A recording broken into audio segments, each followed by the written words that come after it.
Bonjour à tous. Aujourd'hui, je vais vous montrer un onglet en particulier. Du coup, je vais vous montrer comment utiliser en particulier l'analyse de simulation. Du coup, c'est un outil qui vous aidera à comprendre votre système et vous aide aussi à voir les évolutions principaux des différents paramètres pour chaque composant du système en fonction des pas de temps au cours de l'année. Du coup, vous avez ici tout votre système qui a été fait pour une étude de maison individuelle. Du coup, pour ce faire, vous allez dans Résultats, vous faites Analyse de la simulation. Du coup, il faut bien sûr enregistrer le projet, hein. Voilà. Vous avez donc ici le petit onglet de l'analyse de simulation qui est là. Du coup, vous pouvez donc lancer la simulation. Ici, du coup, pour lancer la simulation, vous avez juste la barre ici, du coup, que vous pouvez faire évoluer, comme je le fais en présent. Du coup, vous pouvez voir les températures qui sont affichées. Les températures, par exemple, du réservoir ici qui sont affichées. Vous pouvez également voir l'état de contrôle de chaque système qui travaille ici. Dans ce cas, vous pouvez aussi regarder l'état de contrôle des pompes.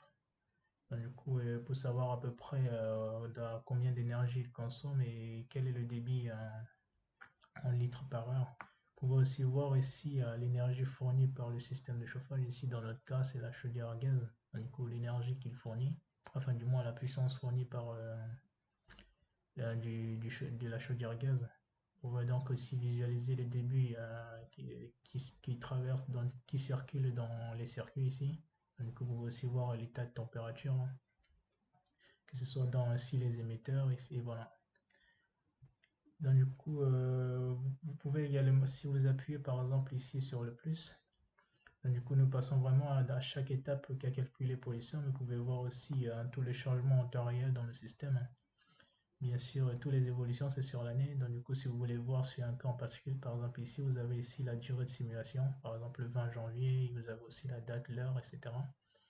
Du coup, vous pouvez, si vous voulez voir par exemple ce qui se passe durant le mois de janvier, vous pouvez juste parcourir ici le curseur jusqu'au mois de janvier, février, pareil. Si vous voulez voir ici en période d'été, en juin par exemple, vous pouvez voir les différentes évolutions en temps réel du système.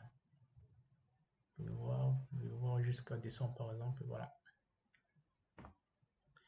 Voilà pour la simulation analyse. Du coup, cela vous permet donc de voir ce qui se passe dans votre circuit en particulier. Du coup, si jamais il y a d'éventuelles erreurs, vous pouvez aussi détecter en partie où se trouve par exemple une erreur ici. Du coup, si vous voulez voir par exemple comment ça se passe dans votre circuit, etc. Les différentes évolutions en température, ce qui se passe dans votre réservoir, dans votre maison, dans vos émetteurs et tout ça. Du coup, c'est cette partie simulation qui permettra donc de voir tout cela. Et voilà. Voilà pour cette partie simulation et j'espère qu'elle vous aidera pour la suite. Merci.